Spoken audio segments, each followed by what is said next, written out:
También ya penúltima sesión de nuestro curso de asistente de recursos humanos. Permítanme, por favor, voy a compartir la pantalla para que todos podamos visualizar nuestro material de apoyo. Ok, listo.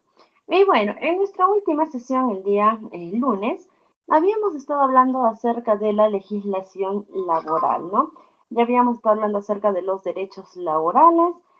Decíamos que habían dos tipos de derechos laborales, ¿no? El derecho laboral individual y el derecho laboral colectivo, ¿no? Y que estos tipos de derechos laborales eh, precisamente lo que buscaban era la defensa de los derechos de los trabajadores, ¿no? El derecho individual, el derecho laboral individual que buscaba la defensa del derecho propio del trabajador, ¿no?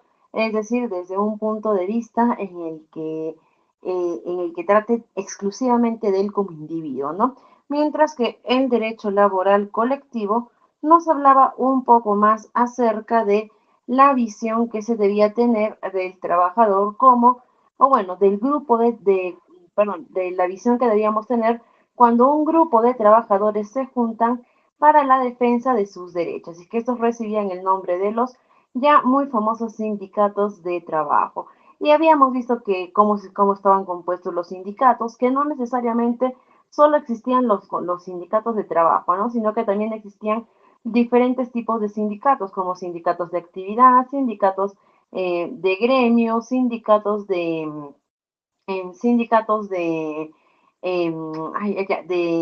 de actividad, ¿no? Sindicatos de profesión, todos ellos, ¿no? Y lógicamente también del sindicato que estamos hablando, que es el sindicato de trabajo, ¿no? Y ahora, pero dijimos que nuestro curso iba a estar abocado exclusivamente a lo que era el derecho laboral individual, que era el derecho laboral de cada individuo, ¿no? Y eso es lo que bueno, perdón, y eso es a lo que nos vamos a orientar el día de hoy. Y vamos precisamente a hablar acerca del derecho individual, ¿ok? Que es el derecho laboral de los trabajadores propiamente o fecha exclusivamente para ellos. Y vamos a ver que también dentro de este derecho laboral tienen que entrar los tipos de sectores laborales que tenemos para los trabajadores, porque si hay algo que por lo que destaca si hay algo por lo que destacan los beneficios y derechos laborales de los trabajadores, es precisamente por el tipo de trabajo, el tipo de empresa, el tipo de sector en el que estén laborando. Por ejemplo, tenemos lo que es, para el sector laboral, tenemos lo que es el sector público y el sector privado. El sector público, el sector público, que es el sector exclusivo eh, este, el sector exclusivo por el gobierno, ¿no? Que este sector público son instituciones públicas que trabajan para poder brindar servicios a la sociedad y que esos trabajan con presupuesto gubernamental, todo ello. Y también tenemos el sector privado, que son las empresas privadas, las empresas que son eh, con inversión propia, ¿no? Esas empresas que funcionan con inversión propia y esas empresas también lo que buscan es poder brindar servicios a la ciudadanía, pero poder brindar estos servicios de una manera un poco más, podríamos decir, servicios a la ciudadanía, pero estos servicios que busca brindar son servicios un poco más no obligados para la sociedad, ¿no? Sino que la sociedad puede elegir o que la ciudadanía puede elegirlos de manera voluntaria, ¿no? Entonces esto es lo que buscan el sector privado, que es a lo que vamos a orientar nuestro curso. Nuestro curso va a estar orientado hacia el sector privado. Y dentro del sector privado hay muchos tipos de regímenes por los que nuestros asistentes podrían ser contratados, ¿no? Por ejemplo, tenemos el régimen general, que es el régimen más conocido, pero por ejemplo, todos de repente por conocimiento general podemos tener alguna noción sobre los beneficios laborales dentro del sector privado, ¿no? Como por ejemplo que la gratificación es un sueldo completo, o que las vacaciones son 30 días al año, ¿no? Entonces, estos beneficios sí son beneficios del sector privado, pero no todo el sector privado cuenta exactamente con estos beneficios de igual manera. De hecho, estos beneficios son solamente para el régimen general. ¿Ok? Entonces, ¿por qué? Porque la actividad privada es muy distinta. ¿Ok? Es decir, no dos empresas del sector privado son exactamente iguales, sino que pueden llegar a ser muy distintas unas de otras, ya sea por el tipo de trabajo, ya sea por el tipo de empresa, el tamaño de empresa, el tipo de actividad que puedan ejercer. Y es por eso y es por ello que por estas diferencias es que, es que se crean los regímenes laborales, ¿no? Que son regímenes que se adaptan a los diferentes tipos de empresas, a los diferentes tipos de organización para poder brindar derechos laborales a los trabajadores, pero que vayan acorde con la realidad de estas empresas. Ahora, eh, ahora, estos regímenes laborales se dividen en dos, ¿no? Que es el régimen laboral general, que es el más conocido, el más utilizado, y también tenemos los regímenes laborales específicos, ¿ok? Ahora, los regímenes laborales específicos son más de 30, o especiales, también se les llama, son más de 39 tipos de regímenes laborales especiales, ¿ok? No son unos cuantos. De hecho, son muchísimos que vamos ahora a mencionar algunos de ellos, como por ejemplo, existe primero el régimen de la microempresa, de la pequeña empresa, existe también el régimen de la, existe también, perdón, el régimen de la, por ejemplo, de los trabajadores del hogar, el régimen del trabajador artista, el régimen del futbolista profesional, el régimen del médico cirujano, el régimen del trabajador portuario, el régimen del trabajador aeroportuario, el régimen del, existe también el régimen un montón, son más de 39, ¿no? Incluye el régimen del minero, también del trabajador minero, el régimen del trabajador civil, el régimen del trabajador, el régimen del sector agrícola, ¿no? Entonces existen muchísimos tipos de regímenes, como mencionamos, son más de 39. Y también existen, no son propiamente regímenes, pero sí son normas adaptadas para poder mejorar condiciones laborales de determinados trabajadores que de repente pueden tener por ahí alguna condición específica, como por ejemplo, condiciones laborales para el trabajador con VIH, el trabajador adolescente, el trabajador con TBC, ¿no? También está ahora el régimen laboral del teletrabajo también. Entonces, que no son propiamente regímenes laborales, pero sí son regímenes adaptados a las diferentes condiciones laborales. Ahora, lo que nosotros vamos a hacer en esta parte, en este módulo, es ver los beneficios laborales de los regímenes que vamos a mencionar a continuación, ¿ok? Con la finalidad de poder marcar la diferencia entre ellos y que se pueda, y que podamos orientarnos mejor ya sabiendo que dentro de la actividad privada, que es a lo que estamos orientando nuestro curso, no necesariamente todo va a ser, todos los regímenes son iguales, ¿no? Entonces, para ello vamos a empezar a ver lo que es primero el régimen general, ¿ok? Vamos a iniciar por lo que es el régimen general. Ahora, el régimen general, vamos a verlo por acá. A ver, permítame, vamos a pasar, acá está. El régimen general o también la ley del trabajo aprobada por el decreto legislativo 728, que también lo vamos a conocer como la ley de la productividad, como la ley, perdón, como la ley de la competitividad y productividad. ¿Ok? Ahora, este decreto legislativo 728 eh, se conoce así, ¿no? Se conoce como la ley de trabajo general o el régimen general o la ley 728, ¿ok? Que es la ley de la productividad y la competitividad. Ahora, este decreto legislativo 728, ¿por qué se lo conoce como régimen general? Porque es el más visto dentro del sector privado.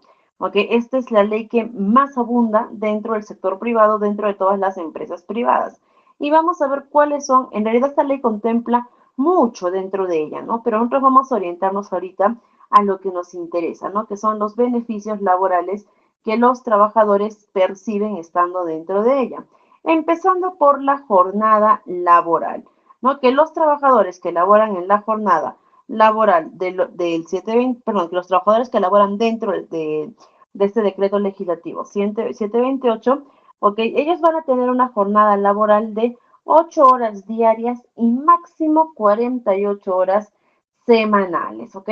No pueden exceder ello, ¿ok? No pueden exceder este, no pueden exceder este tiempo, ¿ok? Ahora, y si es que llegasen a exceder por petición, ya se les tendría que reconocer lo que son las horas extras, ¿no? Si es que llegasen a sobrepasar este tiempo. ¿Qué más nos habla, no? También nos habla de la remuneración. Nos dice que los trabajadores que laboran bajo este régimen general en tiempo completo, es decir, que laboran en la jornada completa, no pueden ganar menos de la remuneración mínima vital, considerando que la remuneración mínima vital actualmente es de 1.130 soles, significa que los trabajadores que laboran bajo este régimen no pueden ganar menos de esta cantidad. ¿Ok? Es lo mínimo que ellos pueden ganar. Ahora, también, acá está ya, también vamos a ver lo que es el descanso semanal, que los trabajadores que laboran dentro de este régimen tienen derecho a un descanso semanal, que es una vez a la semana, un día completo, es decir, 24 horas corridas. Este día tiene que ser las 24 horas corridas, no podemos trabajar con descansos acumulables, es decir, que yo le diga de repente a mi trabajador, tómate hoy día mediodía libre, mañana te tomas otro mediodía libre y con eso ya está completa tu jornada, tú ya está completa tu jornada de descanso, no, sino que el trabajador tiene que tomar un día completo, preferentemente ese día de descanso tiene que ser los domingos, preferentemente, pero si es cualquier otro día, normal, no hay ningún problema. Y una vez que el trabajador cumple un año de servicios completo, ya tiene derecho a reclamar su descanso vacacional, que su descanso vacacional van a ser igual a 30 días. 30 días que el trabajador puede gozar, ¿okay? Son 30 días que el trabajador puede gozar de descanso completamente pagado. ¿Okay? Es decir, estos 30 días el trabajador no va a ir a laborar, pero igual le tienen que pagar su sueldo. ¿Ok? ¿Y qué más también? Esto es al año de servicios, ¿eh? Y también nos habla de los pagos de los beneficios sociales, que también nosotros más adelante, si no es esta sesión, máximo será nuestra siguiente sesión, vamos a ver también cómo es el cálculo de los beneficios sociales y cuáles son los beneficios sociales que le corresponden a los trabajadores del régimen general. Va a ser su CTS o la compensación por tiempo de servicios, va a hacer sus dos gratificaciones anuales en los meses de julio y de diciembre que equivalen a un sueldo completo del trabajador y van a ser, una vez que ese trabajador termine su relación laboral, van a ser también sus beneficios truncos o su liquidación de beneficios truncos, que son dos tipos, que son los beneficios sociales que queden pendientes de pago al momento en el que se retire, ¿no? Y eso es el trabajador por derecho va a poder percibir ambos beneficios, perdón, sus beneficios sociales, ¿no? Desde el momento en que el trabajador se convierta en, perdón, desde que el trabajador deje de laborar para nosotros. ¿Qué más nos habla acerca de sus beneficios? Las contribuciones, ¿ok? Los trabajadores del régimen general, ellos tienen que hacer también ciertas contribuciones de ley. Para esta parte de las contribuciones a ver, permítanme, acá está, vamos a hacer a mano un pequeño cuadrito para que podamos ver la diferencia. Ok, vamos a dividir acá en dos nuestro cuadrito, que en un cuadrito van a ser los aportes del trabajador, ok, los aportes del trabajador y acá los aportes del empleador. Ok, vamos a tenerlo así, vamos a reducir un poquito esto acá. Ya está listo. Aquí vamos a poner los aportes del trabajador, le vamos a poner acá. Listo, del trabajador y los aportes del empleador. ¿Cuáles son los aportes que tiene que realizar el trabajador y el empleador? Tenemos que saber de que cuando a nosotros nos establecen una remuneración, ¿ok? Cuando nosotros a los trabajadores establecemos una remuneración, un sueldo, ese sueldo no va a ser tal cual el que va a percibir el trabajador, ¿ok? Ni tampoco va a ser el que va a pagar el empleador. Básicamente, ¿ok? Si yo te pongo un sueldo de 2.000 soles, tú como trabajador no vas a recibir estos 2.000 soles, vas a recibir menos de ese dinero. Y tú como empleador no vas a aportar estos 2.000 soles por el trabajador. Vas a tener que pagar más de estos 2.000 soles por el trabajador. Empezamos. Vamos a empezar primero por los aportes del trabajador. El trabajador de su sueldo tiene que aportar su ONP o su AFP, ¿ok? O su AFP. Cualquiera de los dos. ¿Qué es la ONP y qué es la AFP? Son los sistemas de fondo de pensión. ¿Okay? Estos sistemas de fondo de pensión, primero que nada, son obligatorios de aporte. Su finalidad es que el trabajador pueda ir juntando un fondo económico para que después de este fondo se le pueda reintegrar o se le pueda dar en el momento de su jubilación, para que él pueda percibir una pensión. ¿Okay? Ahora, el trabajador puede elegir entre la ONP o la AFP. ¿Okay? Puede elegir entre ambos. ¿Okay? El trabajador puede elegir entre ambos. ¿Qué es la ONP? Es la Oficina de Normalización Previsional, o también, que está también conocido como el Sistema Nacional de Pensiones. Que la ONP es cuando el trabajador o los trabajadores que deciden estar en la ONP, ellos van a aportar mensualmente el 13% de su sueldo. Es decir, en el ejemplo que pusimos, ¿no? Si el trabajador gana 2.000 soles, ese trabajador va a tener que aportar de esos 2.000 soles el 13%, ¿ok? De este sueldo. ¿Y a qué a qué va a ir ese 13%? ¿Ok? Se va a ir a un fondo común, ¿ok? Así es como funciona la ONP. La ONP y la AFP no funcionan igual.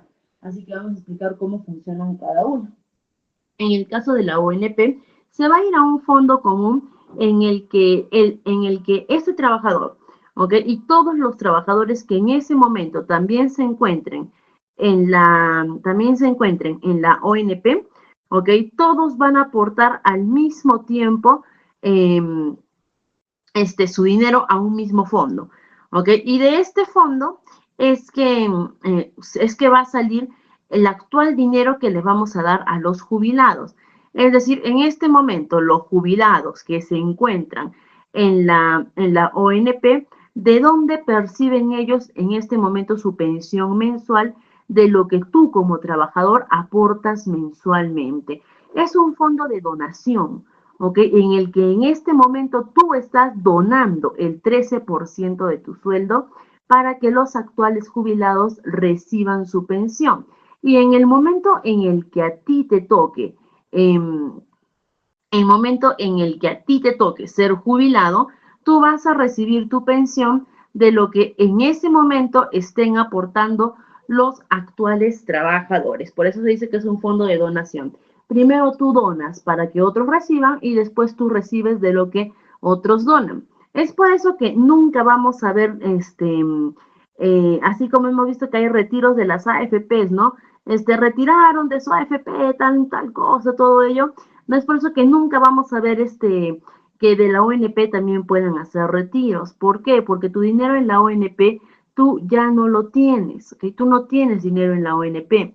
Tu dinero ya lo tienen los actuales jubilados, ¿ok?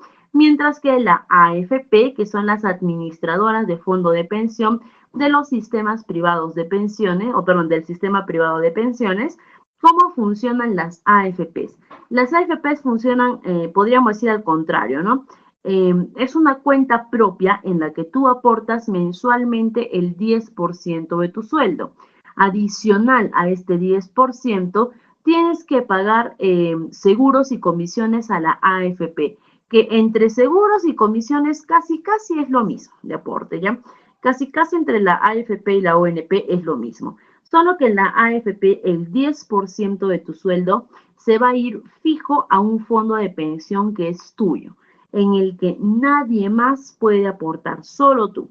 ¿Ok? Y en determinado momento, ya cuando a ti te toque jubilarte, tú vas a recibir tu pensión del mismo dinero que tú vas a aportar.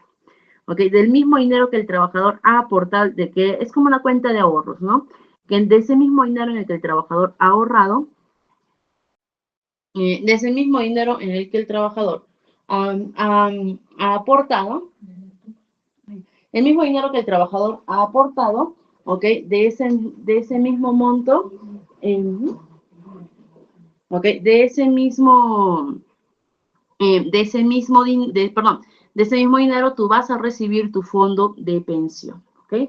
Ahora, también importante mencionar que el trabajador, al momento en el que ingresa a laborar por primera vez a una planilla, tiene que sí o sí escoger una de las dos. No existe la probabilidad de que el trabajador diga, y si no deseo ninguna, no, no, es obligatorio hacer eso, ¿no? Eso es un derecho irrenunciable de los trabajadores. No, ese es el derecho que tienen es el derecho que tienen a poder, es el derecho que tienen para poder juntar dinero para una pensión a un futuro, y es un derecho irrenunciable. O sea que el trabajador no puede venir y decirnos, yo no deseo aportar a la AFP, no, eso es obligatorio, ¿ok? O a la ONP.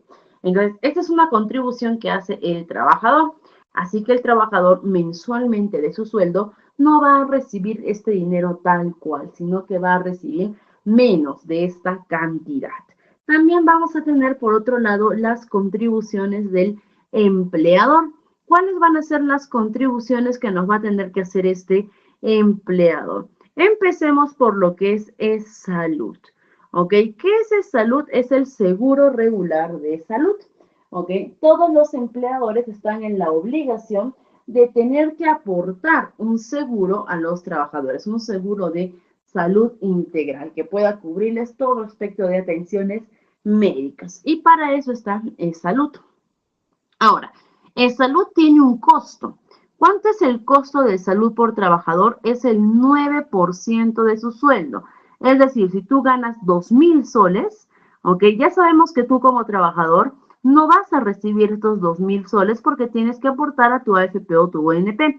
Pero tu trabajador tampoco va a pagar únicamente estos 2,000 soles, sino que el trabajador, aparte de los 2,000 soles, tiene que pagar tu seguro de salud, que es un 9% más de tu sueldo, ¿ok? Ahora, este 9% más de tu sueldo, ¿ok? Este 9% más de tu sueldo, recuerda que no, el empleador no te lo tiene que descontar a ti, no te lo tiene que quitar a ti, eso es un aporte que él tiene que hacer, ¿ok? Así que para el trabajador tú en realidad no le cuestas 2,000 soles, le cuestas más que eso. ¿Exactamente cuánto?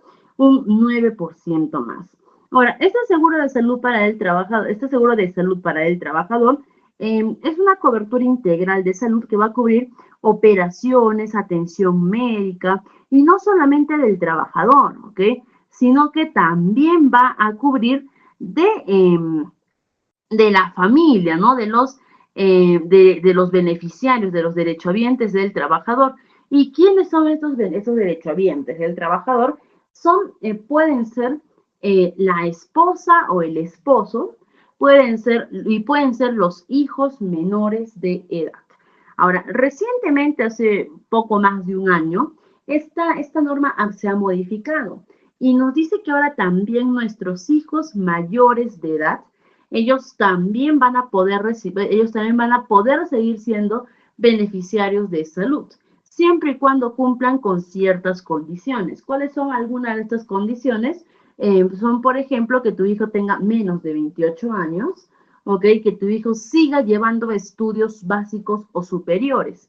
No es decir, que siga de repente en la educación básica, en el colegio, o que de repente tu hijo mayor de edad esté estudiando en la universidad o en el instituto, ¿no? Una carrera básica. Muchas veces los trabajadores nos preguntan, ¿y si mi hijo está estudiando un posgrado, una maestría, un doctorado, un diplomado, una especialidad? No, porque esos ya son precisamente estudios de posgrado. Estudios superiores son hasta estudios superiores son hasta la, ay, se me fue la palabra, ya, estudios superiores son hasta la secundaria, perdón, hasta la universidad o el instituto, ¿ok?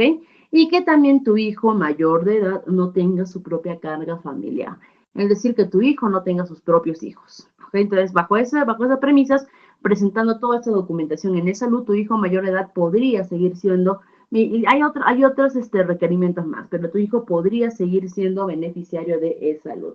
Y e-salud te cubre todo en atención médica, absolutamente todo, ¿no? E-salud no debería de cobrarte nada, ¿ok? No debería decirte, esta operación no cubre, tengo que cobrarte el adicional. Este examen no cubre, tenemos que cobrarte lo que vamos a hacer, no. Diferente puede ser el desabastecimiento, ¿no? Que te puedan decir, actualmente no tenemos esta medicación, no tenemos esta pastilla, ¿no? Eso es diferente, el desabastecimiento que podría haber, pero tampoco no te pueden decir, no tenemos esta medicación para dártela, pero sí para vendértela. Es completamente, eso está, perdón, completamente prohibido, ¿ok? Ahora, también, ahora, para muchos trabajadores prefieren que salud no sea su opción. ¿Ok? ¿Por qué? Porque dicen, no, salud no queremos, ¿no? ¿Por qué no quieren salud? Porque no queremos porque salud no tiene todo lo que nosotros queremos, o de repente las citas demoran mucho, la atención es poco amable, ¿no? Y que siempre hay esos comentarios. Entonces, perfectamente también el trabajador puede optar por otro tipo de seguro médico.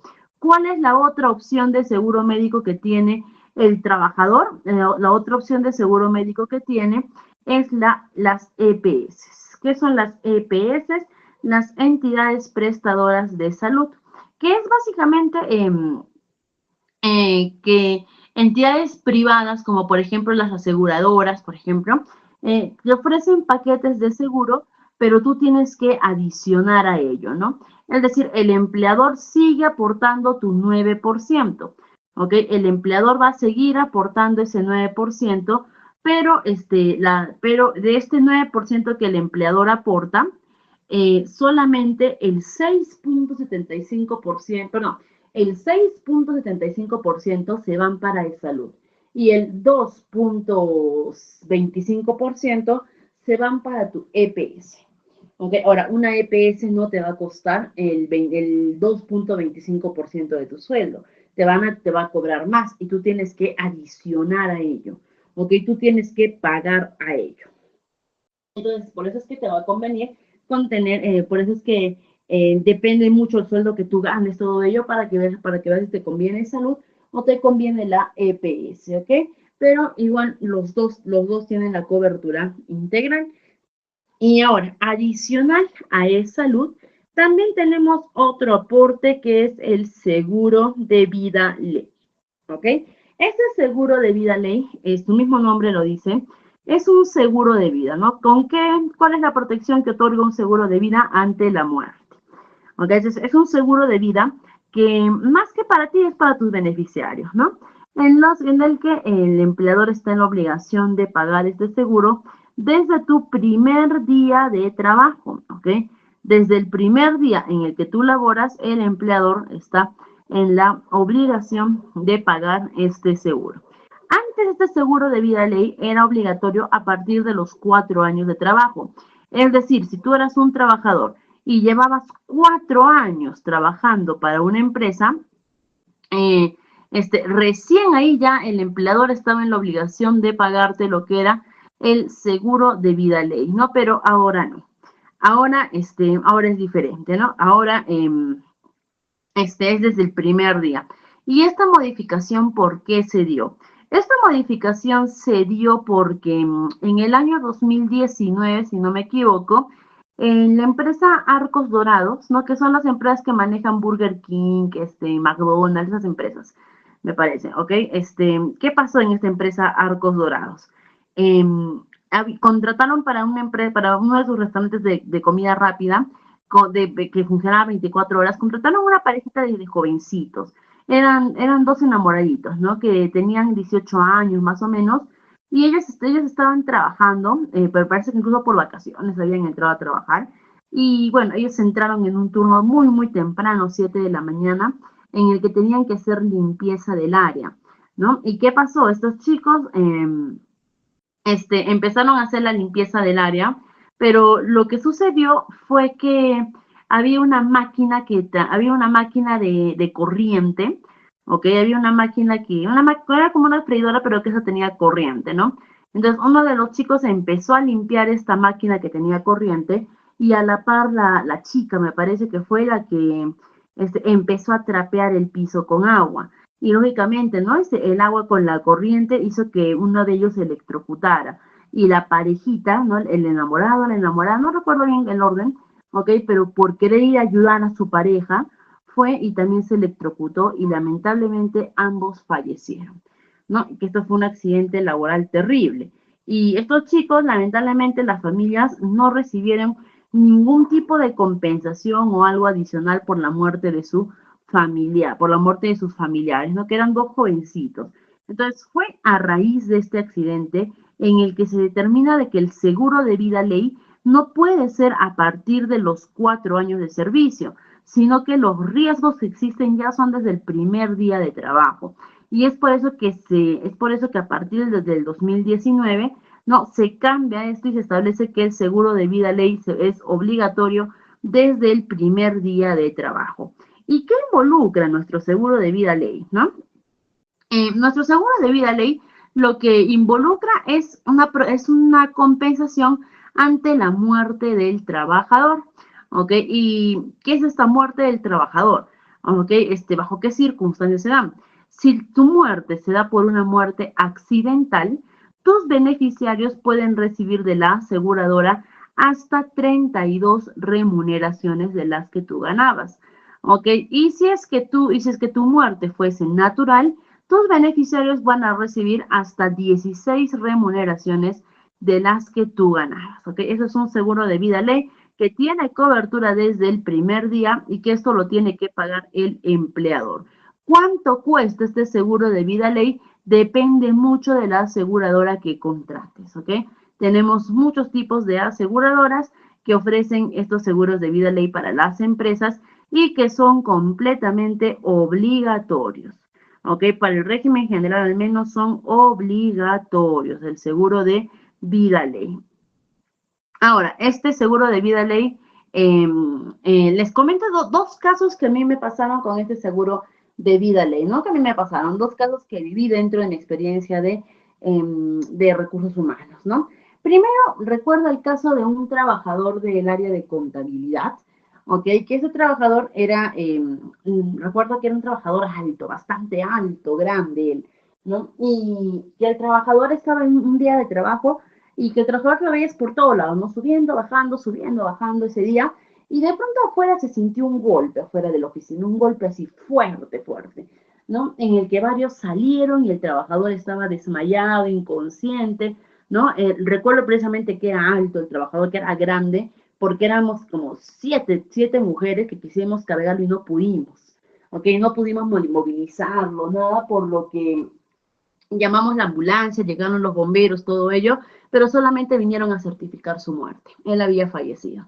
Hasta ese momento, bueno, se siguieron todos los protocolos de ley, se cerró la empresa, se cerró la atención, todos los trabajadores no fuimos, tuvimos que esperar que llegue el fiscal de cargo, ¿no? Para que pueda dar el levantamiento de cuerpo, todo ello, ya está, ahí quedó, ¿no? Ya.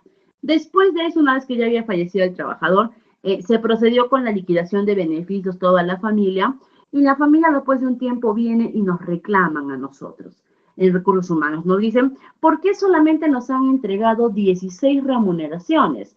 ¿No? Si en este caso vino la esposa, ¿no? Y nos dijo, si mi esposo ha fallecido porque se cayó dentro de la empresa, ¿no? Él se cayó, se golpeó la cabeza y por eso falleció. Entonces, ¿por qué solamente nos han dado ustedes 16 remuneraciones y son 32 remuneraciones? Entonces, lo primero era aclarar a la familia, ¿no? Y decirles que nosotros como empresa no somos los que damos esa compensación del seguro. Pero quienes dan son la aseguradora, ¿no? Y quienes dan eso son la aseguradora. Entonces, igual, por la consideración a la familia, que la familia lo entendió, ¿no? Les dijimos que íbamos a pedir la información al seguro, ¿no? A la broker del seguro, que les íbamos a pedir la información para ver por qué motivo estaban percibiendo menos. Y cuando mandamos el correo, la broker del seguro nos responde con un documento y anexado el certificado de necropsia de ley de ese trabajador, en el que la necropsia de ley figuraba que la muerte del trabajador había sido por un infarto fulminante al miocardio. Es decir, que había fallecido por este infarto, ¿no? Que le vino el infarto ocasionó el paro al corazón, lo que eso ocasionó la caída. Entonces, pero la causa de muerte no había sido la caída, sino el infarto, lo que es muerte natural. Y es por ello que el seguro le reconoció únicamente únicamente las 16 remuneraciones, ¿no? Y el otro caso también muy similar, en que fue durante las épocas de COVID, ¿ok? Cuando estábamos en pleno 2020 era todavía, en el que para nosotros en las áreas en la empresa en la que trabajaba, suena un poquito duro, pero ya era muy común recibir a diario la notificación de muerte de trabajadores, ¿no? Que falleció tal trabajador, tal trabajador, tal trabajador, porque muchos estaban muriendo por COVID. Entonces ya no era algo, antes sí, antes de eso era que, uy, ¿qué habrá pasado? ¿Quién será? No lo conocíamos, pero decíamos qué habrá pasado, ¿no? Ahora ya era muy común recibir jóvenes, abuelitos de todo tipo de edad que fallecían constantemente. Y esa información nos la hacen llegar a recursos humanos para darles la baja a la planilla, para darles todos sus beneficios sociales, todo ello, ¿no? Para hacer los trámites de desvinculación laboral. ¿Okay? Y nos hicieron al llegar la muerte de una chica jovencita, me acuerdo que no pasaba los 25 años, ¿ok? Lo cual también nos llamó la atención, dijimos qué pena, supusimos que había sido de COVID, ¿no? Y dijimos ya, qué pena, ¿no? Entonces, y bueno, esa fue la información que también brindó la familia, ¿no? Cuando no es que les interrogamos cuál fue la causa de muerte, ¿no? Simplemente la familia tiene que informar sobre el fallecimiento y nos dijeron falleció por COVID. Le dijimos, ah, ya, perfecto, ¿no? Ya está. Entonces, y recuerdo que luego la mamá de la chica viene y nos preguntó, nos dice, ¿sabe qué? Mira, yo estaba viendo el tema de la muerte de mi hija con la funeraria, todo ello, ¿no? Y los de la funeraria me hicieron un comentario de que había un seguro de vida ley, ¿no? Que me daba 32 sueldos de mi hija. ¿Es verdad? Y le explicamos, sí, ¿no? Sí, ese es hay un seguro que cubre esa cantidad, ¿no? En caso de fallecimiento, ¿no? Y dijimos, ¿de qué falleció su hija? Ah, mi hija falleció de COVID. Y dijimos, ya. Entonces, le corresponde 32 remuneraciones, perdón, 16 remuneraciones porque era por muerte natural, ¿no? Le dijimos, le corresponde 16 remuneraciones. Y luego la señora me dijo que eso depende de la causa de muerte, y le dijimos, sí. Y nos agarró y nos dijo, y si de repente mi hija se hubiese caído de la ducha, no se hubiese golpeado la cabeza o algo, y le dijimos, ay, eso es muerte accidental, por 32 remuneraciones, ¿no? Y luego ya, después la señora agarró y dijo, ¿con quién me tengo que contactar? Le dimos el contacto de la broker, luego la señora agarró, luego nos volvió a escribir y nos dijo, ya ha pasado como 3 meses, creo, de lo que había fallecido su hija, y el seguro todavía no me reconoce nada, no me dan nada, ¿ok? Eso nos llamó la atención y dijimos, ya, le dijimos, ¿no?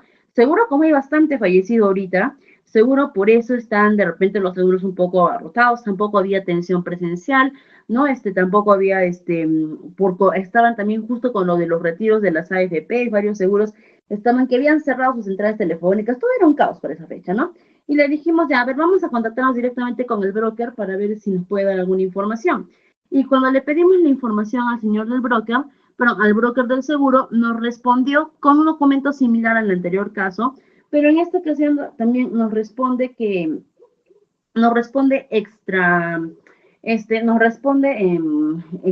con un correo, ¿no? Y fuera de él, también de una manera ya extraoficial, agarra y nos comenta de que la causa de muerte de esta chica no había sido ni COVID, ni un accidente, nada, ¿no? Sino que esta chica se había suicidado. Entonces, ¿qué es lo que había pasado? Que eso había salido en la necropsia de ley, ¿no? Que la chica había muerto por ingesta de medicación, me parece, ¿no? De pastillas para dormir, no recuerdo bien la causa, pero había muerto por la ingesta no me acuerdo si eran pastillas o veneno, no lo sé, pero había muerto pero habían determinado que su muerte había sido autoprovocada, ¿no? Entonces, ¿qué pasa el seguro? El seguro te cubre ante muerte accidental o muerte natural, y el suicidio en este caso no es una muerte ni natural ni accidental. Es una muerte provocada y por lo tanto, ante estas circunstancias, el seguro no tiene cobertura. Es decir, a la familia de esta chica no les correspondía nada. ¿Ok? Y ese era el motivo por el cual ya había pasado el tiempo y el seguro aún no les había reembolsado nada. Entonces, también cuando se trata del seguro de vida ley, es bueno que también las empresas puedan capacitar a los trabajadores para que tanto ellos puedan tener más conocimientos acerca de este seguro de vida ley y también puedan transmitir este conocimiento a sus familias, ya que si hablamos en el caso de muerte, los beneficiarios directos van a ser sus familiares. Entonces también es bueno que los trabajadores puedan hacer llegar esta información a sus familias, ¿no? Pero ahora, para el año 2021, este seguro de vida ley también tuvo una nueva modificación. ¿Y cuál fue la modificación de este seguro de vida ley? ¿No? Fue de que ya no solamente la cobertura fuera en caso de muerte, sino también en caso de invalidez. Es decir, si por algún accidente tú quedabas con invalidez parcial, ¿no? Te iba a cubrir también 16 remuneraciones. Y si quedabas con invalidez total, es decir, cuadripléjico, en estado de coma, en estado vegetativo, también te iba a cubrir las 32 remuneraciones. Ok, así que es importante también conocer nuestro seguro de vida ley. Y por último, tenemos el seguro complementario de trabajo de riesgo. Otro seguro que también los empleadores tienen que aportar para sus trabajadores. ¿De qué nos habla este seguro complementario de trabajo de riesgo? Este seguro complementario de trabajo de riesgo es como el SWOT de un vehículo, ¿ya? Te lo explico así. Por ejemplo, si tú estás en la calle y de pronto te atropella un carro, ¿ok? Lo más probable es que vengan bomberos, ambulancia y te lleven al hospital más cercano para que te puedan estabilizar. Y de repente justo el hospital más cercano es un hospital de salud. Entonces tú puedes decir, ah, genial, ¿no? ¿Por qué? Porque yo soy asegurado de salud. Entonces, genial, porque llego, me atiendo, ¿no? Y ahora el hospital te va a atender, el hospital te va a tener que atender, te va a tener que estabilizar, todo lo necesario, ¿no? Pero después de ello, ¿qué te va a decir el hospital, no? Una vez que terminen de estabilizarte, va a venir al hospital de salud y te va a decir, aquí está tu cuentita. Esto es lo que me debes. Y tú le puedes decir de repente al seguro de salud, no, pero yo soy asegurado de salud, ¿no? Mi empleador paga por mí, yo soy asegurado, yo no tengo por qué pagar, ¿no? ¿Y qué es lo que te va a decir de salud? De salud te va a decir, nosotros te cubrimos todo, todo de manera integral sobre tu salud, pero accidentes de tránsito no cubrimos. ¿Quién tiene que pagar esta atención por el accidente de tránsito? Es el SOAT, que es el seguro obligatorio de tránsito, ¿no? Entonces, y pues por eso que todos los carros, motos están en la obligación de tener su SOAT, porque estos son los que van a asumir los daños de salud que puede ocasionarte un accidente, ¿no? Entonces, la misma situación sería en el caso de un accidente de trabajo. Estoy en mi trabajo y me caí de las gradas, ¿ok? Listo, me tienen que llevar al primer hospital clínica más cercano que yo tenga para que pueda cubrir mi evaluación, ¿no? Ya está, entonces me llevan al seguro, supongamos me llevan justo un seguro de salud, ¿no? Agarran, me atienden todo y después, ¿qué es lo que va a hacer este seguro? Va a sacar la cuentita. Te va a venir a ti empleador y te va a decir, aquí está la cuentita del trabajador que se accidentó y lo llevaste al seguro, ¿no? Y tú le podrás decir de salud, no, pero ¿por qué me cobras si yo ya pago el 9% de mi trabajador al mes, ¿no? Si yo ya estoy pagando el 9% de sueldo, yo lo tengo asegurado en el salud, ¿por qué me estás cobrando? Porque salud te va a decir, porque accidentes laborales yo no cubro. ¿Ok? Eso lo tiene que cubrir la empresa. Y es por eso que existe el seguro complementario de trabajo de riesgo. Porque ante un accidente laboral, ¿ok? Ante un accidente laboral, quien tiene que, quien tiene que cubrir quien tiene quien tiene que cubrir ese monto de dinero va a ser el seguro complementario de trabajo de riesgo. Sin embargo, este seguro complementario de trabajo de riesgo, acá está, no va a ser obligatorio para todos los puestos de trabajo, sino que va a ser obligatorio para los puestos de trabajo que sí tienen un riesgo inminente. Por ejemplo, tú tienes dos trabajadores, uno que trabaja en el área de contabilidad y otro que trabaja limpiando los vidrios del tercer piso de la empresa. Entonces, entre estos dos trabajadores hay uno que tiene un riesgo inminente, ¿okay? Que es el que limpia los vidrios, que seguramente está en un arnés, que está atado, ¿no? Mientras que el trabajador de contabilidad no tiene mayor riesgo. Entonces te dice, para ese trabajador de contabilidad, si quieres, le puedes pagar el seguro complementario de trabajo de riesgo, ¿ok? Si no quieres, no hay ningún problema. Pero para ese trabajador que está en el área de limpieza de vidrios, por ejemplo, sí o sí le tienes que pagar el seguro, porque su trabajo es de riesgo. Para el vigilante también, por ejemplo, ¿no? El vigilante que está en horario diurno, nocturno, que esté expuesto ante peligros, todo ello, le tienes que pagar ese seguro, ¿no? Pero ¿qué pasa si, por ejemplo, ese trabajador, este contador que su puesto de trabajo no esté expuesto a tanto riesgo, pero se accidentó de alguna manera dentro del trabajo, quien tiene que asumir todos los gastos médicos que puede involucrar este accidente va a ser el empleador. En cambio, si este contador hubiera tenido el seguro complementario de trabajo de riesgo, quien asume todos los gastos es la aseguradora. ¿Ok? Por eso conviene pagarles a todos los trabajadores el seguro. ¿Ok? Entonces, estos son los aportes tanto del trabajador como los aportes del empleador que ambos van a tener. ¿Ok? Recuerda que esos aportes, permítanme, voy a dejar de compartir un segundito, por favor. Recuerden que estos aportes van a ser obligatorios para todos, ¿ok? Ahora, acá también, estos seguros ahora sí voy a volver a compartir, ¿ok? Ya está. ¿Ok? Recuerden que este seguro va a ser obligatorio. Recuerden que estos seguros son obligatorios, ¿ok? Ay, perdón, se me salió. ¿Ok? Recuerden que estos seguros son obligatorios, ¿ok? Por lo menos para el régimen general, ¿ok? Exceptuando el seguro complementario de trabajo de riesgo, que únicamente va a ser obligatorio si es que el puesto tiene un mayor riesgo, ¿ok? Y esos son casi todos los beneficios laborales que podemos encontrar dentro del régimen general. Que ahora vamos a ver la diferencia con el régimen de la micro y de la pequeña empresa. ¿Ok? Vamos a recordar, aquí hay un pequeño error, estos montos de acá me falta actualizarlos, ¿ok? Recuerden que, por ejemplo, para el año 2025 ya cambiaron el valor de las UITs. ¿Qué son las UITs? Las unidades impositivas tributarias. ¿Ok? Actualmente la UIT tiene un valor de 5.350 soles. ¿Ok? ¿Y qué son las microempresas? Las microempresas son pequeñas empresas, ¿ok?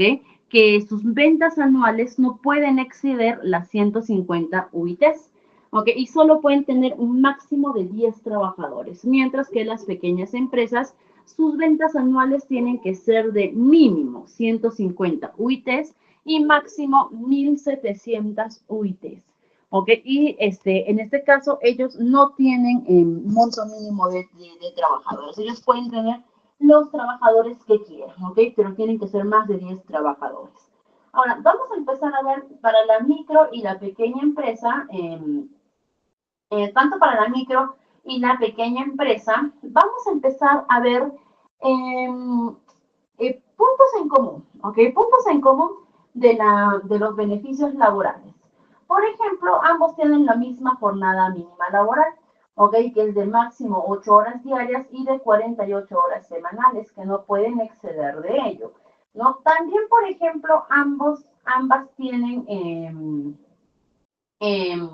también, por ejemplo, ambas tienen lo que es la remuneración mínima, ¿no? Que los trabajadores tienen derecho a percibir por lo menos la remuneración mínima vital, ¿ok? Y también al descanso semanal obligatorio, ¿ok? En el que ambos, al igual que el régimen general, tienen que descansar mínimo una vez a la semana.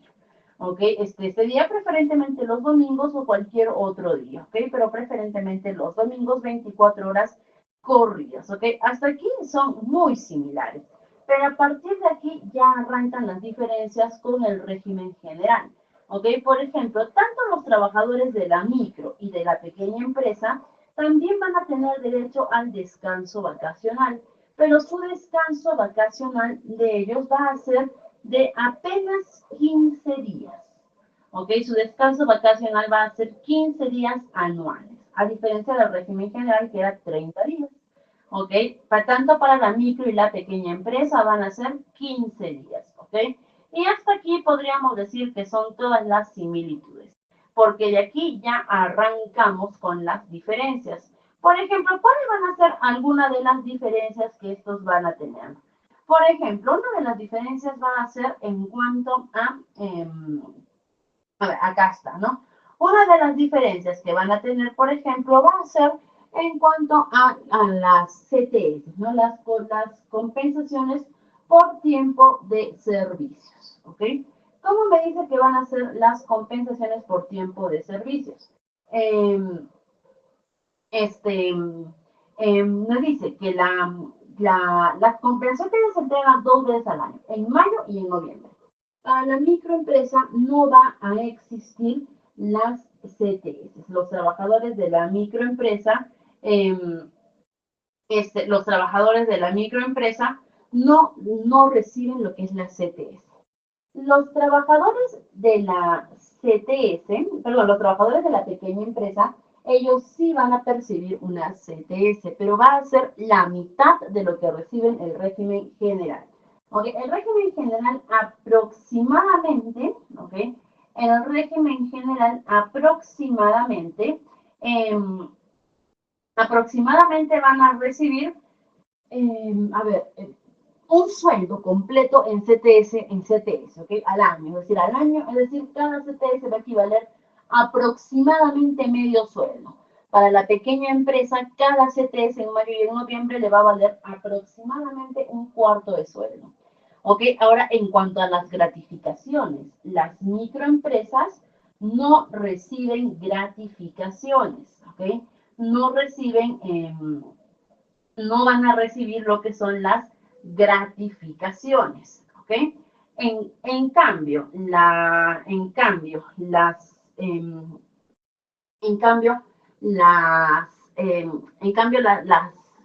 pequeñas empresas sí reciben gratificación, pero van a recibir medio sueldo de cada gratificación, ¿ok? Reciben medio sueldo por gratificación, ¿ok? Ahora, vamos a ver también lo que son los aportes a la AFP o la ONP. Tanto las pequeñas como tanto los trabajadores de las micros como de las pequeñas empresas están obligados a aportar a su AFP o su ONP según sea su elección, ¿ok? Pero en cuanto a los seguros sociales, acá hay un cambio. Por ejemplo, la microempresa puede afiliar a sus trabajadores a E-Salud, que es aportar el 9% del sueldo de los trabajadores, pero la microempresa tiene otra opción. ¿Cuál es la otra opción? El SIS familiar subsidiado. ¿Qué es el SIS? Es el Sistema Integrado de Salud. Perdón, es el Sistema Integrado de Salud. ¿Ok? El SIS es el seguro del Ministerio de Salud. Si es que hablamos de calidad, es buena calidad de atención, solamente que la atención es un poquito más abarrotada, ¿ok? Porque el SIS tiene mucho más afiliados que salud, muchísimo más, ¿ok? Entonces, y también el SIS tiene más limitaciones. Por ejemplo, el SIS sí no te va a cubrir toda la atención de manera integral. El salud te va a cubrir lo que son operaciones, todo tipo de medicación, todo tipo de tratamientos, absolutamente todo. El SIS no. El SIS va a tener ciertos tipos de coberturas, ¿ok? Entonces, los trabajadores de la los empleadores de la microempresa tienen dos opciones. O mandan a sus trabajadores a E-Salud pagando el 9% de su remuneración, o mandan a sus trabajadores al SIS familiar subsidiado. ¿Y cuánto pagan por el CIS familiar subsidiado? El CIS por cada trabajador tiene un valor total de 30 soles, pero el Estado te subvenciona la mitad.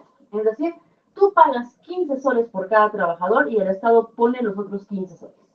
¿Ok? Entonces, en total, ¿tú cuánto aportas por cada trabajador? 15 soles, que en realidad para las microempresas es un ahorro bastante significativo para sus trabajadores. ¿No? En cambio, la microempresa, perdón, la pequeña empresa, ellos sí o sí tienen que mandarlos a e-salud o a las EPS, ¿ok? Según lo que decida el trabajador. Los únicos que tienen la opción de poder enviar a sus trabajadores al CIS los, eh, van a ser las microempresas. Y de ahí los otros seguros con normalidad, el seguro de vida de ley igual de obligatorio para las microempresas y para las pequeñas empresas. ¿Okay? Eso es igual de obligatorio para ambos. Y también el seguro complementario de riesgo según sea la necesidad de su trabajo, ¿no? Según sea la necesidad de su trabajo, ellos también van a tener que pagar este seguro complementario este seguro complementario de trabajo de riesgo. Okay, entonces, como te das cuenta, aquí ya hay una diferencia marcada entre las empresas del régimen en general y las micros y las pequeñas empresas, ¿no? Hasta aquí ya hay una diferencia eh, bastante marcada, ¿no? Pero ahora vamos a ver todavía un régimen que es no vamos a decir que es todo lo contrario, porque no se parece ni remotamente, ¿ok? Es más que todo como un mundo aparte, es un mundo totalmente diferente, que van a ser precisamente no dejé de compartir esto ahora sí. Listo, que van a ser precisamente, ¿qué pasó? Acá está, que van a ser el régimen de construcción civil. ¿Ok? ¿Qué es el régimen de construcción civil? ¿Ok? Es aquel régimen que trabaja, o bueno, que se aplica para trabajos de construcción. ¿Ok? Ahora, dentro del régimen de construcción civil, que está normado por el decreto legislativo 727, ¿ok? Dentro del régimen de construcción civil, también nosotros vamos a encontrar tres categorías que están bien marcadas y que son importantes dentro de este porque todo depende de la categoría en la que el trabajador se encuentre. ¿Cuáles van a ser las tres categorías bien marcaditas que vamos a encontrar acá?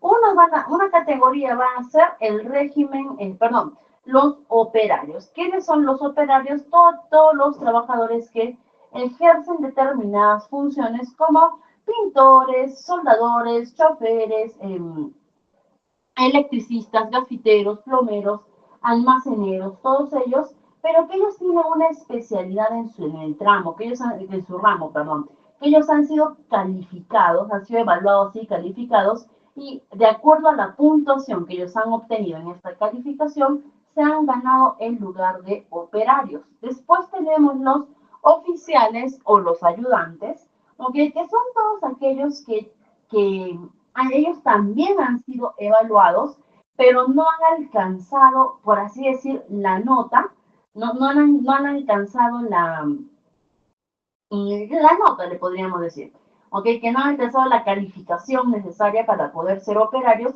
y se quedan en este nivel de oficiales. Y también tenemos lo que son los peones, que son trabajadores que no tienen ninguna especialidad ni han sido calificados en el ramo y que trabajan como una ayuda general, ¿no? Que ellos están para hacer todo tipo de trabajo a modo de ayuda general dentro de su área, ¿no? Y estos peones, y estos peones en realidad, pueden llegar a ser más adelante oficiales u operarios, pero por el momento, como no han sido calificados, se quedan bajo la categoría de peones. ¿Ok? Y ahora, ¿y por qué es importante establecer la categoría en la que se encuentran? Porque de acuerdo a la categoría es que ellos reciben su remuneración. Ellos tienen escalas remunerativas que año con año se van actualizando. Por ejemplo, la actual escala remunerativa que tenemos dentro del régimen de construcción civil en la actual escala remunerativa que tenemos dentro del régimen de construcción civil ha empezado el 1 de junio del 2024 y tiene vigencia hasta el 31 de mayo del 2025. Es decir, A partir del 1 de junio del 2025 se actualiza esta escala remunerativa, que seguramente va a crecer porque siempre las escalas remunerativas de construcción civil están en constante ascenso, así que lo más probable es que esta escala aumente. ¿Ok? Ahora, actualmente, ¿cuál es el jornal diario que ganan? Acá lo tenemos, el operario actualmente gana 86,80 soles diario, el oficial 68,10 y el peón 51,30. Estas son las escalas remunerativas que en realidad es lo mínimo que ellos pueden ganar. Si una empresa quiere pagarles más, bienvenido sea, pero lo mínimo es esto, ¿ok? Los trabajadores de construcción civil no pueden ganar menos que esto. Adicional a ello, ellos tienen otros tipos de beneficios, ¿no? Como por ejemplo lo que es el BUC, la bonificación única de construcción, ¿ok? Que por la complejidad de su trabajo, ellos reciben una bonificación adicional. Los operarios ganan un 32% más de su jornal diario gracias al BUC. Y los oficiales y peones un 30% más. ¿Ok? También reciben lo que es el BAE, que es la bonificación por alta especialización. ¿Ok? Que el BAE es cuando los operarios realizan una especialización adicional en su ramo. ¿Okay?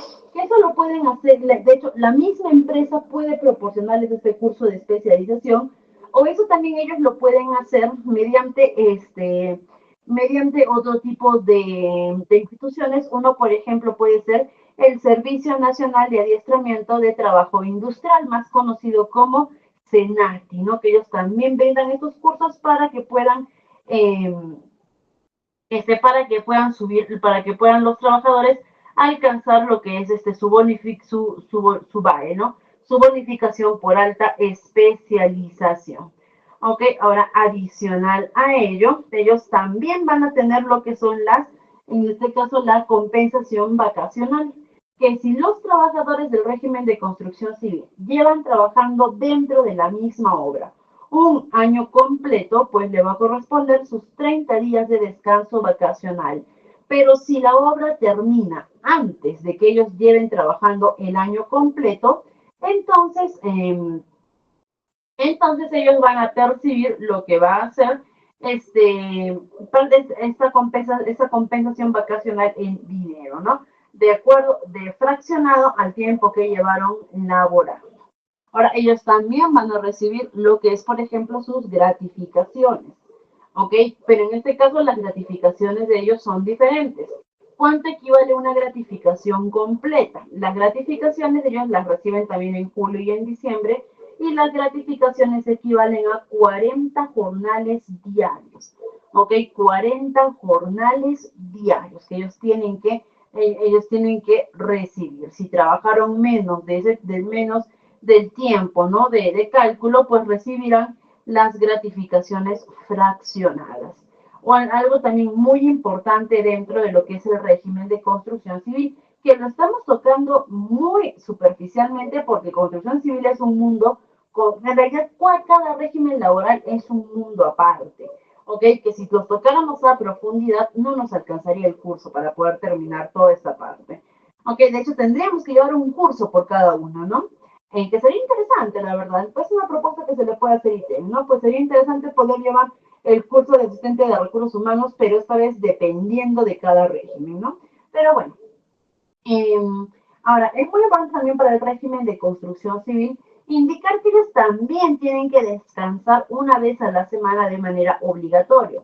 Pero, ¿cuál es la diferencia entre ellos, no? Y es que a los trabajadores del régimen general o de la micro, de la pequeña empresa, este día de descanso a ellos se les paga, ¿ok? Es decir, si tú estás en el régimen general, a ti te vamos a pagar por 30 días al mes, por 7 días a la semana, pero tú no vas a trabajar los 7 días a la semana, ni vas a trabajar los 30 días del mes, ¿no? Sino que yo te estoy pagando sino que yo te voy a estar pagando en base en base a la compensación también de tu día de descanso, ¿no? Entonces, en este sentido, Entonces, en ese sentido es que el día de descanso no afecta el sueldo de los trabajadores, pero en el régimen de construcción civil sí va a afectar. ¿Por qué? Porque los trabajadores, por ejemplo, el día de descanso que ellos tomen no se les va a pagar. ¿Ok? El día de descanso, ellos, por ejemplo, si ellos solamente sus jornales diarios que estamos viendo, ellos solamente los van a percibir 6 veces a la semana, porque el séptimo día, ese día ellos no trabajaron y por lo tanto no se les paga. ¿Ok? Esa es la diferencia. Igual los días feriados, ¿no? Por ejemplo, en el régimen de construcción civil no hay obligación de que tú trabajes los días feriados, ¿no? Pero igual se te pagan por esos días, aunque no vayas a trabajar. En el régimen de construcción civil, si no trabajan los días feriados, pues tampoco se les paga por esos días, ¿no? Y también están en la obligación de descansar. ¿Ok? Y en el caso de los aportes, los trabajadores de construcción civil también tienen que aportar a su AFP o su ONP, y en el caso del empleador también tiene que aportar a sus seguros, como su seguro de salud, su seguro de vida ley, y en este caso para ellos el seguro complementario de trabajo de riesgo sí es obligatorio, porque el trabajo que ellos ejercen es de riesgo, ¿no? Y como lo mencionamos, aquí estamos hablando de este seguro, perdón, de este régimen de construcción civil de manera muy, pero muy superficial en realidad, ¿ok? Porque este régimen es mucho más amplio, es mucho más grande, pero estamos tocando básicamente para que podamos ver la diferencia, ¿no? Y ahora vamos con nuestro último régimen específico que vamos a ver el día de hoy, que es básicamente solo para que se puedan marcar las diferencias. ¿Cuál va a ser este último régimen que vamos a ver? Es el régimen minero. El régimen minero, ¿por qué se destaca? El régimen minero se destaca por la acumulación de trabajo, por la acumulación de horas de trabajo. Por ejemplo, en el régimen minero, aquí no aplica eso de las 8 horas diarias de trabajo. ¿Por qué? Porque la minería, aunque es una actividad muy importante para muchos países, que de hecho la minería para muchos países es su principal fuente económica, ¿no? Este es el principal aporte económico para los países, ¿no? Aunque es muy, pero muy importante, también es una actividad que, querramos o no, genera contaminación, ¿ok? De hecho, las mineras formales de eso lo tienen mucho más normado, lo tienen más regularizado a diferencia de la minera informal, pero inevitablemente sabemos que esto causa contaminación, ¿no?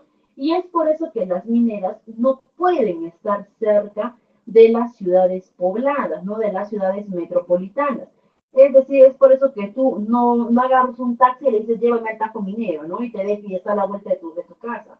Sino que estos se encuentran bastante apartados de la ciudad, precisamente para proteger la salud de la población, ¿no? Entonces, y es por eso que para las empresas no pueden contratar a su personal minero, llevándolos todos los días, regresándolos todos los días, ¿no? Con 8 horas diarias no podrían ejecutar un buen trabajo. Y es por eso que ellos optan por el internamiento de los trabajadores, ¿no? Que básicamente es, vamos y te quedas allá, ¿no? Te quedas en la minera, de acuerdo al régimen que te pongamos, ¿no? Que existen, por ejemplo, por eso vemos que varios trabajadores de mina trabajan 14 días y llegan y descansan 7 días de corrido. O trabajan 20 días y descansan 10 días de corrido, trabajan 9 días y descansan 8 días de corrido, ¿no? Por eso vemos que varios trabajadores laboran bajo esa modalidad. ¿Por qué? ¿Por qué varios trabajadores laboran bajo esa modalidad? Porque están con un régimen acumulativo de horas. Es decir, ellos trabajan acumulando horas y después recuperan todas esas horas con descansos. ¿Ok? Después recuperan todas esas horas con descansos. ¿Ok? Ahora, en cuanto a las condiciones laborales para los trabajadores, eh, mientras los trabajadores estén internados, la empresa está en la obligación de otorgarle al trabajador vivienda, alimentación y cubrir sus necesidades básicas, todo completamente asumido por la empresa, ¿no? La empresa tiene que otorgar lo que es la vivienda la alimentación, tiene que otorgarles áreas de descanso, áreas de ocio, áreas también para que puedan hacer ejercicio, alimentación balanceada, saludable, equipos de protección personal y uniformes y herramientas de trabajo, ¿ok? Todo completamente asumido por la empresa, mientras estén dentro de lo que es, el régimen, mientras estén en su tiempo de internamiento, la remuneración mínima que ellos perciben. ¿Ok? La remuneración mínima que ellos perciben también va a ser diferente. ¿Por qué? Porque en este caso la remuneración mínima vital actualmente es de 1.130 soles, ¿no? Pero en el caso de ellos, su remuneración mínima va a ser el 25% más de la remuneración mínima. Es decir, para la actualidad, 1.412.5. ¿Ok? 1.412.5, que es lo mínimo que puede ganar un trabajador que labora en el régimen minero. No puede ganar menos de ello. ¿Ok? Y de ahí los beneficios laborales, las obligaciones son exactamente iguales a las del régimen general. Las vacaciones de los 30 días, las CTS, las gratificaciones, los seguros de salud, el seguro de vida ley, seguro complementario de trabajo de riesgo también obligatorio que ellos reciban. ¿Okay? El aporte a la AFP, la ONP también obligatorio, ¿okay? También obligatorio para aquellos, para que ellos también puedan,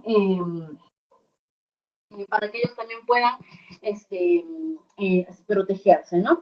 Y también su AFP, su ONP, también ellos tienen que aportar. Es decir, todo exactamente igual al régimen general, ¿ok? Entonces, como vemos, cada uno de los regímenes laborales del sector privado son diferentes, ¿ok? No todos tienen ni los mismos horarios, ni las mismas jornadas, incluso, ¿no? Ni siquiera las mismas remuneraciones. Por lo tanto, ser un asistente de recursos humanos del régimen general va a ser completamente distinto a ser un asistente de una pequeña empresa, a ser un asistente del régimen minero, a ser un asistente de construcción civil. Va a ser completamente diferente, ¿okay? Va a ser uno completamente diferente del otro. Y en este caso, nuestro curso lo vamos a abocar al régimen general. ¿Por qué? Porque es el más conocido, es el más utilizado y es el que generalmente las empresas buscan más, ¿ok? Al asistente de recursos humanos del régimen general. Y para eso vamos a profundizar más todavía en los derechos y deberes de los trabajadores que laboran en el régimen general. Y para eso también vamos a...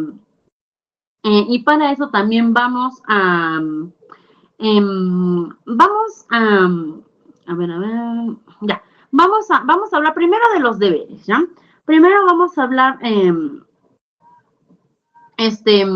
primero vamos a hablar de los deberes. ¿Qué son los deberes? ¿Ok? Los deberes que nosotros tenemos. Básicamente para los trabajadores del régimen general, su deber es trabaja, nada más, ¿ok? Cumple con tu trabajo. Estos son los deberes que tienen. Cumple con las normas, utiliza adecuadamente materiales que te puedan dar, utiliza adecuadamente uniformes también uniformes que sean obligatorios para utilizar, ¿ok? Participa en los exámenes médicos que la empresa pueda solicitar, informa cualquier tema de seguridad que pueda poner en riesgo a ti o a la empresa en general, ¿no? Y responde siempre con veracidad ante cualquier circunstancia que se pueda dar. O sea, básicamente, tu deber, ¿cuál es? Cumple con tu trabajo, ¿no? ¿Y cuáles son los derechos que tienen los trabajadores dentro de este régimen general?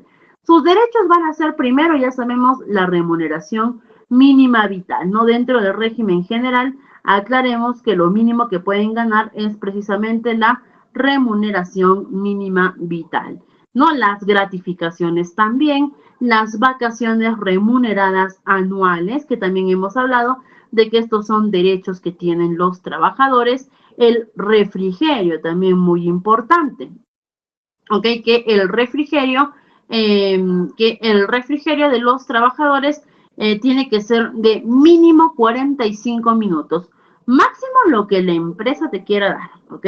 Máximo lo que la empresa te quiera dar, lo que la empresa decida darte, pero mínimo son 45 minutos, ¿ok? Eso es lo mínimo que deben proporcionarte. Recuerde también que esos 45 minutos no están incluidos dentro del horario laboral, ¿ok? No están incluidos dentro de tu horario laboral, ¿ok?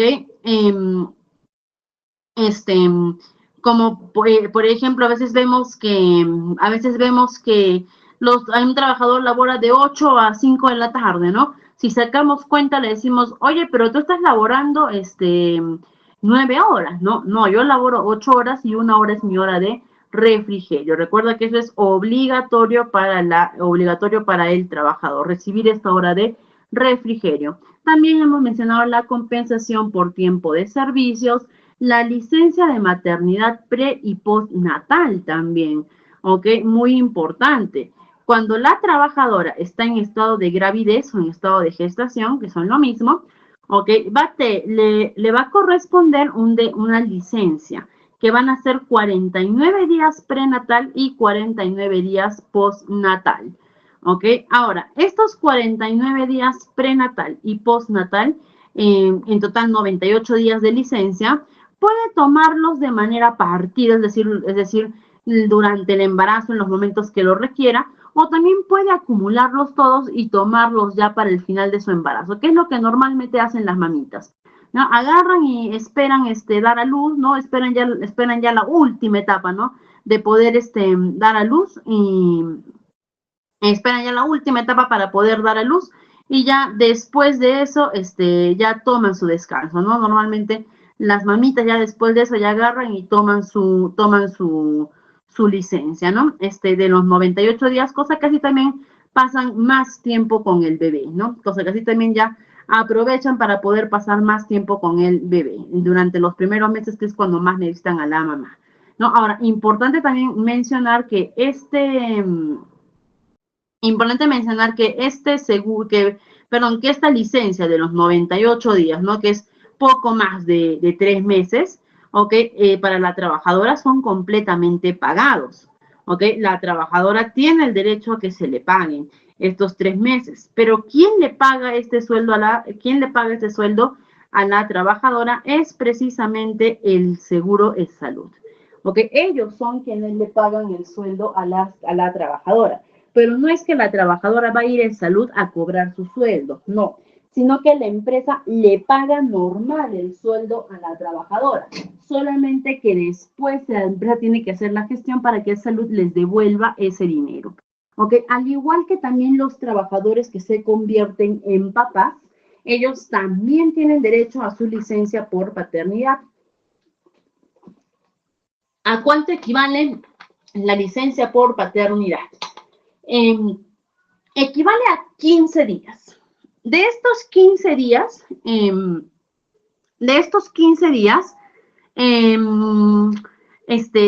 días paga la empresa. 10 días la empresa tiene que pagarle su sueldo al trabajador y los otros 5 días los paga el seguro de salud. Antes la licencia por paternidad era de 10 días y estos 10 días los asumía íntegramente la empresa, ¿ok?